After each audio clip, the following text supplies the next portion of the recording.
तो हमारे साथ कांग्रेस पुणे शहर की महिला अध्यक्षा पूजा आनंद जी हैं। पूजा जी, बहुत बहुत स्वागत है आपका हमारे चैनल में। तो थैंक यू। पहले तो बहुत कांग्रेचुलेशंस कि आप पुणे शहर की महिला अध्यक्षा है। जी। और किस तरह से काम चल रहा है, क्योंकि अभी अपकमिंग जो इलेक्शंस है पुणे महानगर पालिका के, जी। इसके लिए क्या स्ट्रैटेजी चल रही है अभी? जी। सबसे पहले तो मैं अपने कांग्रेस पक्ष की बहुत आभारी हूँ कि उन्होंने मेरे ऊपर विश्वास करके इतनी बड़ी जिम्मेदारी सौंपी है। अभी जैसे इलेक्शंस आ रहे हैं और 50% सीट्स महिला की हैं। मैं बहुत सारे मीटिंग्स ली हूँ, वहाँ पर मैंने देखा बहुत साल से कई महिलाएं काम कर रही हैं, कई तरीके से वो उभर के आई हैं। तो मुझे लगता है ये अच्छा मौका है उनके लिए।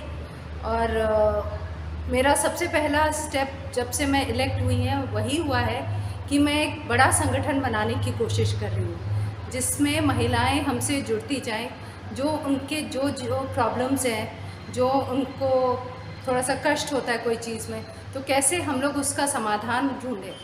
अभी इलेक्शंस आ रहे हैं, तो एक हफ्ते पहले मैंने एक प्रशिक्षण शिविर ऑर्गेनाइज़ किया था, जहाँ पर जो भी उम्मीदवार हैं उनको सिखाया गया था कि पहले तो हमारी कांग्रेस पक्ष के बारे में, कि हमारी कांग्रेस पक्ष क्या है, प्लस ये कैसे लोगों की तरफ जाना है, किस किस चीज़ों से सावधानी लेनी है, कैसे फॉर्म्स भरना है। क्योंकि काफ़ी टाइम मैंने देखा है कि फॉर्म्स भरते समय कुछ गलतियां हो जाती हैं और फिर उनका फॉर्म रिजेक्ट हो जाता है।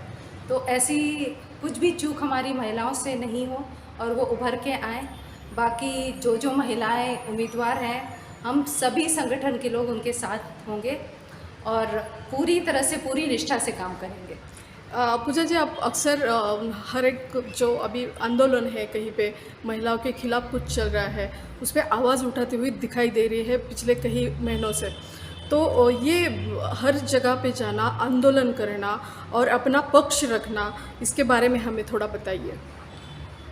अभी कई मुद्दे उठे हैं। मुझे लगता है कि मोदी सरकार के पास तो विकास का कोई मुद्दा है ही नहीं, तो हमारे पक्ष को वो हमेशा उंगली उठाते हैं। लेकिन लोगों को इसके तरफ जागृत करना कि कांग्रेस पक्ष क्या है और हमारे और ऐसे गलत गलत जो सवाल किए जाते हैं या गलत कोई मुद्दा हमारे तरफ किया जाता है, वो कितना गलत है, और लोगों को इसके बारे में बताना और हमारे पक्ष के बारे में लोगों को जागृत करना, इसीलिए हम लोग आंदोलन लेते हैं। ये तो बहुत ही अच्छी बात है कि सारी महिलाएं इकट्ठा करके आप बहुत अच्छे से संगठन की और दौड़ कर रही हो। बट पुणे शहर में अगर कांग्रेस का देखा जाए तो बहुत सारी महिलाएं एक्टिव नहीं हैं अभी भी।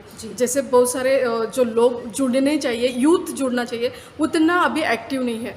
तो उसके लिए कुछ अलग सी स्ट्रैटेजी आप कर रही हो जब से आप इलेक्ट हुए?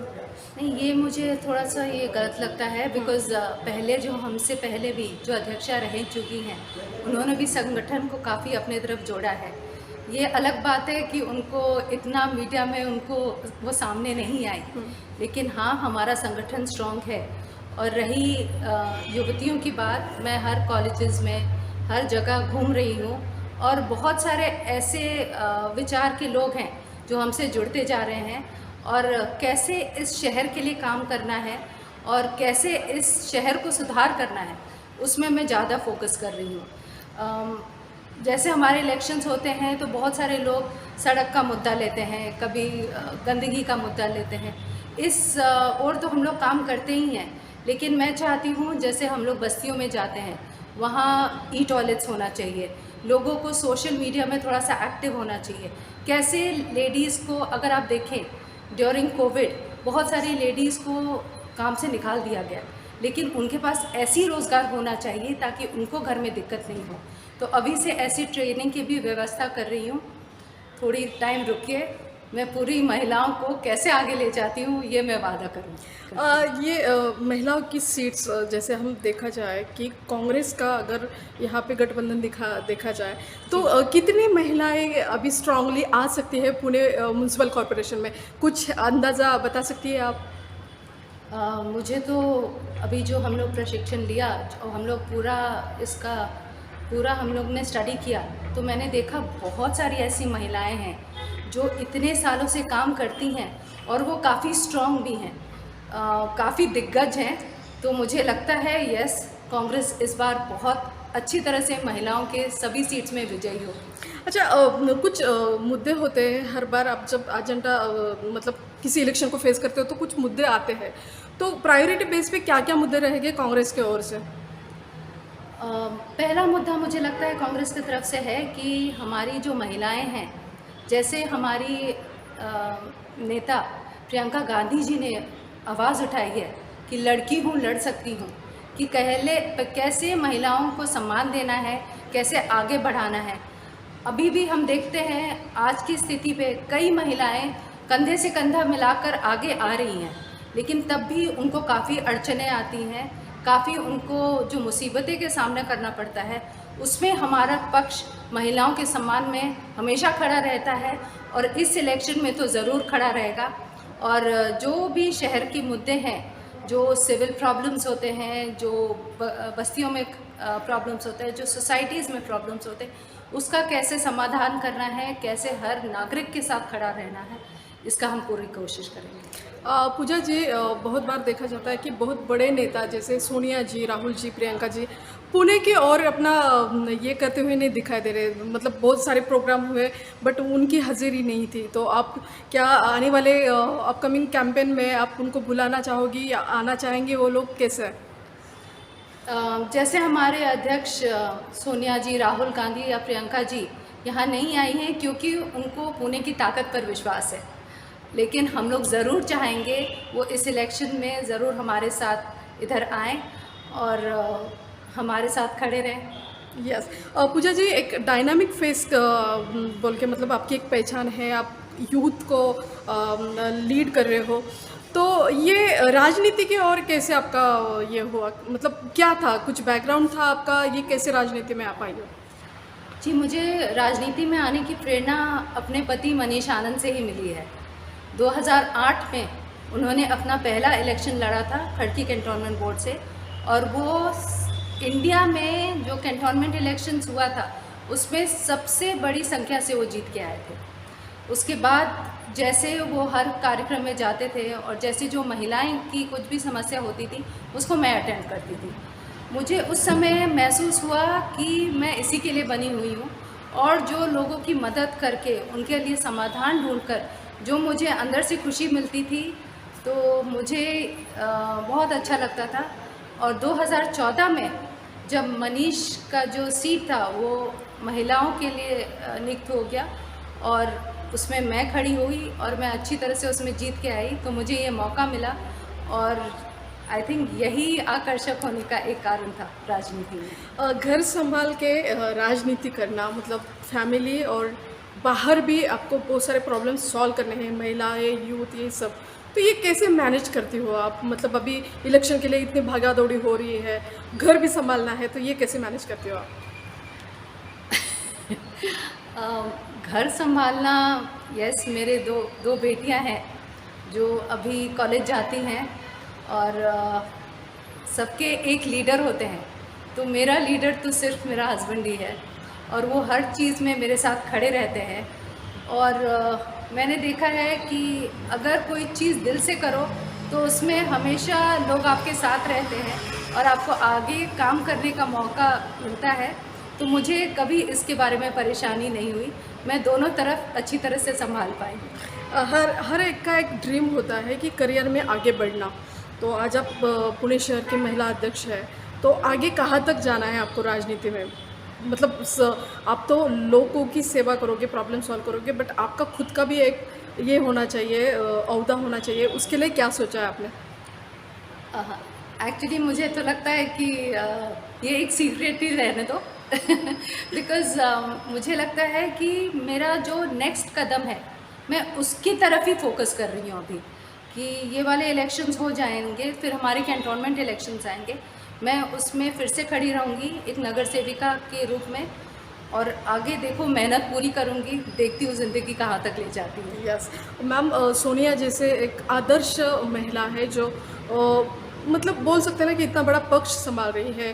प्रियंका जैसा एक यूथ फेस आपके पक्ष के पास है, और राहुल जी जैसे एक स्टडी करने वाले यूथ आइकॉन आपके पास है। तो इन सारी चीज़ों का आपके पक्ष को आगे लेके जाने में पुणे सिटी में कितना फ़ायदा होता है मैम?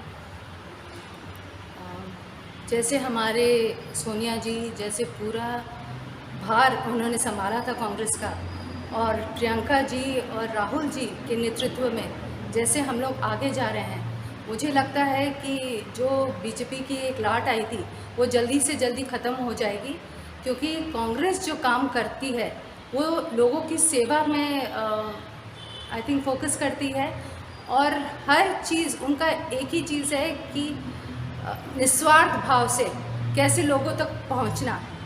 आज जो हमारी कांग्रेस पार्टी है वो लोगों ने ही बनाई है, और जो लोगों की बनाई हुई पक्ष होती है उसको कोई भी झूठा पक्ष तोड़ नहीं सकता है। मैम ये सवाल आपके लिए पता नहीं कितना सही होगा, फिर भी मैं पूछना चाहूँगी कि किसी भी सभागृह में अगर कुछ मुद्दे उठाए जाते हैं बीजेपी के खिलाफ, तो वो हमेशा नेहरू जी के नाम पे आते हैं कि नेहरू जी ने ये किया इसलिए ऐसे हुआ, कांग्रेस ने क्या किया, ऐसे सवाल उठाए जाते हैं।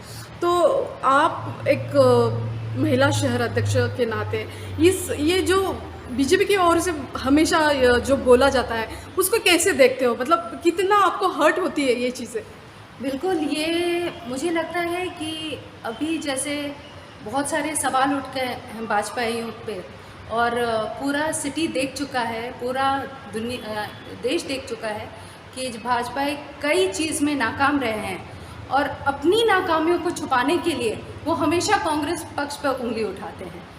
तो मुझे लगता है जैसे कांग्रेस पक्ष जैसे आगे काम करती आई है, और हम लोग जिस तरह से लोगों से जुड़ते हैं, अभी देखा जाए तो मोदी सरकार हमेशा हमारे ऊपर उंगली उठाती है और गांधी परिवार को ज़रूर अटैक करती है।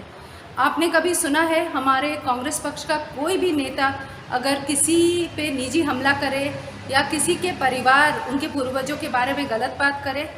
मुझे लगता है कि यही मुद्दा पकड़ के वो आगे बोलते जाते हैं, जलील करते जाते हैं। उन लोग पूछ रहे हैं आज कि कांग्रेस नहीं होती तो क्या होता, कभी उन्होंने समझा है? कांग्रेस नहीं होती तो वो आज़ाद देश में सांस भी नहीं ले पाते। कांग्रेस नहीं होती तो आज जो कंप्यूटर्स है, जो हमारा नेटवर्किंग है, जो इतना हम लोग इतने आज़ाद भारत में रहते हैं, वो नहीं हो पाता। कांग्रेस नहीं होती तो संविधान भी नहीं होता। कांग्रेस नहीं होती तो एक चाय वाला आज एक पंत प्रधान नहीं होता। Yes definitely ma'am. महिलाएं राजनीति की ओर आए, क्योंकि हमेशा देखा जाता है कि कुछ गिने चुने घरों की ही महिलाएं आती है, जैसे हस्बैंड अगर है तो वाइफ आती है, तो बट जो नॉर्मल महिलाएं होती हैं उनको अपॉर्चुनिटी नहीं मिलती है। तो महिलाएं राजनीति में आए, इसके लिए आप क्या कहना चाहोगी? जी, ये देखा गया है कि जो भी महिलाएं के जैसे पुरुष उनकी राजनीति में होते हैं वो फिर उसमें आती हैं, लेकिन मुझे लगता है क्योंकि उनको थोड़ा सा नॉलेज हो जाता है इस फील्ड के बारे में। पर ऐसी कई महिलाएं हैं जो इतने साल मेहनत की हैं, और मेरे को लगता है वो पक्ष की एनसाइक्लोपीडिया जैसे बन गई है, और जिस स्तर में वो काम कर रही हैं, तो मुझे लगता है हम लोग को उनका साथ देना चाहिए और उनको आगे लाने में पूरी कोशिश करनी चाहिए। यस मैम, आपको बहुत बहुत शुभकामनाएं आने वाले इलेक्शंस के लिए, और आपको बहुत सारी बधाई कि आप महिला अध्यक्ष हैं पुणे शहर की। Thank you ma'am. धन्यवाद।